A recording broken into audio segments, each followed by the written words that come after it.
नमस्ते। Extension and communication की online कक्षा में मैं डॉक्टर शशि शर्मा आपका स्वागत करती हूँ। हम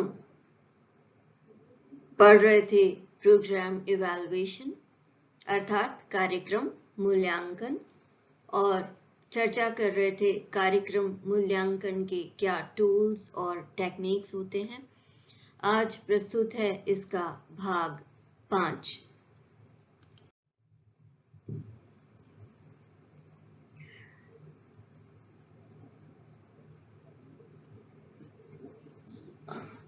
हमने अब तक मूल्यांकन के विभिन्न प्रकार की चर्चा की है और उसके क्या क्या टूल्स हैं उनकी हमने चर्चा की है और किस प्रकार से मूल्यांकन किया जाता है, उसको मापने के क्या क्या उपकरण हैं, सूचना एकत्रित करने के क्या तरीके हैं, इन सब बातों की हम चर्चा कर चुके हैं। आज हम इसका आखिरी भाग पढ़ने जा रहे हैं और वह है मूल्यांकन की प्रक्रिया के चरण। प्रसार कार्यक्रमों में मूल्यांकन की वास्तविक प्रक्रिया कार्यक्रम की प्रकृति, गुंजाइश व जटिलता और मूल्यांकन में प्रयुक्त संसाधनों के आधार पर अलग-अलग हो सकती है। फिर भी इसके कुछ बुनियादी चरण इस प्रकार से हैं। पहला है मूल्यांकन के लिए परियोजना का चयन। इसका अर्थ है कि जिस परियोजना गतिविधि और तरीके या परिस्थिति की पहचान की गई है जिसका कि मूल्यांकन किया जाना है। इसका दूसरा स्टेप है या चरण है मूल्यांकन का प्रयोजन। किसी भी मूल्यांकन को करने के पहले उसका उद्देश्य पता होना चाहिए या उसकी वजह पता होनी चाहिए और उसकी पृष्ठभूमि को कुछ प्रकार से जरूर स्पष्ट करना चाहिए। और ये कुछ सवाल हैं जिनके जवाब मूल्यांकन के प्रयोजन को स्पष्ट करते हैं। आप क्यों परियोजना का मूल्यांकन करना चाहते हैं? मूल्यांकनकर्ता द्वारा कौन से उत्तर देने चाहिए? मूल्यांकन परिस्थिति का आकलन है या जो शिक्षण के उद्देश्य हैं उनके ऊपर निर्भर है। तो इसके आधार पर मूल्यांकन का प्रयोजन निर्धारित करना चाहिए। तीसरा चरण है कार्य योजना में निर्धारित उद्देश्यों की पहचान। यह चरण कहता है कि तात्कालिक लक्ष्य क्या थे जो कि कार्य योजना के समय बताए गए थे या निर्धारित किए गए थे और किस सीमा तक निर्धारित किए गए लक्ष्यों को प्राप्त किया गया, अर्थात जो कार्य उन्हें सिखाना था वे कितने लोगों ने सीखा और किस स्तर तक उन्होंने सीखा। इसके बाद में जो चौथा इसका चरण है वह है प्रसार शिक्षा तरीकों का विश्लेषण, अर्थात इसके अंतर्गत निम्न सवालों के जवाब आने चाहिए। क्या सिखाया गया, किसके द्वारा सिखाया गया और सिखाने की जो विभिन्न तकनीकों का इस्तेमाल किया गया उनमें सबसे प्रभावशाली तरीका कौन सा था और उद्देश्य प्राप्ति की दिशा में सबूत इकट्ठे करना, अर्थात जो उद्देश्य कार्यक्रम के निर्धारित किए गए थे उन उद्देश्यों की कितनी प्राप्ति हुई है उसके लिए विभिन्न तकनीकों का इस्तेमाल करके यह ज्ञात करना कि लोगों को जो सिखाया जाना था वे उसको सीखने में किस हद तक सफल हुए हैं। सबूत एक विशेष कसौटी से संबंधित होते हैं। साब्रोस्की के अनुसार सबूत को लोगों के व्यवहार में होने वाले परिवर्तन जैसे ज्ञान, कौशल, तरीके आदि को और अवसर को कहते हैं।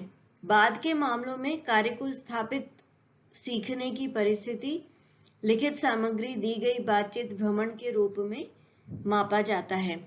इसके बाद में छठा इसका चरण है सूचना के स्रोत, यानी सूचना के स्रोत निर्धारित करना। इसमें यह निर्धारित किया जाता है कि कौन सूचना देगा। उदाहरण के लिए किसान, गृहिणी, स्थानीय नेता, समूह के सदस्य, युवा, प्रसार कार्यकर्ता आदि। हम जो मूल्यांकन के लिए जो कार्यक्रम के प्रति जो सूचना एकत्रित करने जा रहे हैं, वे इनमें से किन लोगों के द्वारा की जाएगी। दर्ज की गई सूचना, जो प्रसार कार्यकर्ता के द्वारा रिपोर्ट बनाई जाती है या जनगणना के द्वारा जो सूचनाएं दर्ज की हुई होती हैं, उन्हें एकत्रित करना। उदाहरण के लिए टीकाकरण कितना हुआ है, या शिक्षा का स्तर क्या है, या गांव में लोगों का जीवन स्तर कैसा है, ये सब चीजें किसी न किसी रिकॉर्ड में नोट की जाती हैं, उनके द्वारा भी मूल्यांकन किया जाता है।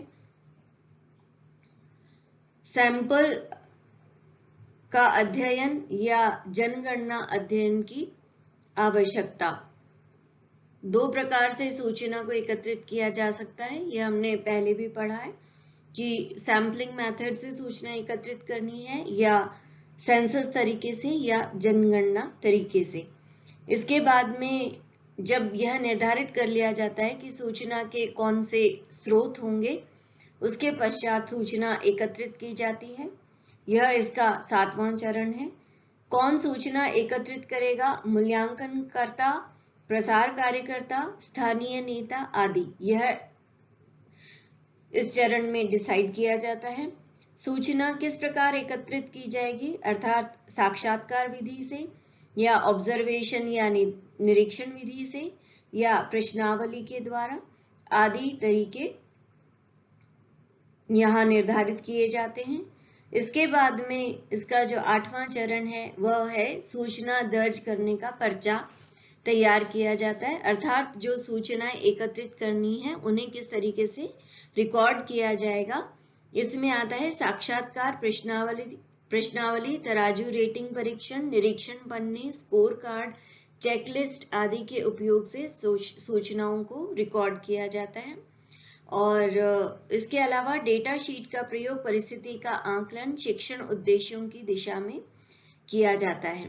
तो ये वे तरीके हैं जिनके द्वारा सूचना को पर्चे में दर्ज की जाती है। इसके बाद इसका अगला चरण है इस्तेमाल में आने वाले आंकड़ों का विश्लेषण और तालिकाकरण। जो आंकड़े इकट्ठे किए गए हैं उनको तालिकाबद्ध किया जाता है। प्रश्नों के उत्तर के लिए आंकड़ों का वर्गीकरण और छटाई की जाती है। फिर किस प्रकार से उसको टेबल्स बनानी है या तालिका बनानी है, यह निर्धारित किया जाता है। और इनमें जो विभिन्न तरीके हैं या जो विभिन्न वेरिएबल्स हैं उनमें आपस में क्या संबंध है, इन संबंधों को ज्ञात किया जाता है। और आखिरी चरण है आंकड़ों की व्याख्या व रिपोर्टिंग। जो तालिका में डेटा इकट्ठे किए गए हैं या क्रमबद्ध किए गए हैं, या उनको चार्ट और ग्राफ और टेबल्स के द्वारा प्रेजेंट करना या प्रस्तुत करना, और जो खोज की गई है उसका इन आंकड़ों के आधार पर निष्कर्ष निकालना। प्रसार कार्यकर्ता में इन आंकड़ों का क्या योगदान होगा, यह ज्ञात करना। और इन सब चरणों को लिखित रूप में कलमबद्ध करना या लिखित रूप में प्रस्तुत करना, यह मूल्यांकन की प्रक्रिया का आखिरी और अंतिम आखिरी चरण है। और इस प्रकार से मूल्यांकन की प्रक्रिया के हमने विभिन्न टूल्स और टेक्निक्स के बारे में विस्तार से पढ़ा है। आपने यह वीडियो ध्यान से सुना, इसके लिए आपका बहुत बहुत धन्यवाद।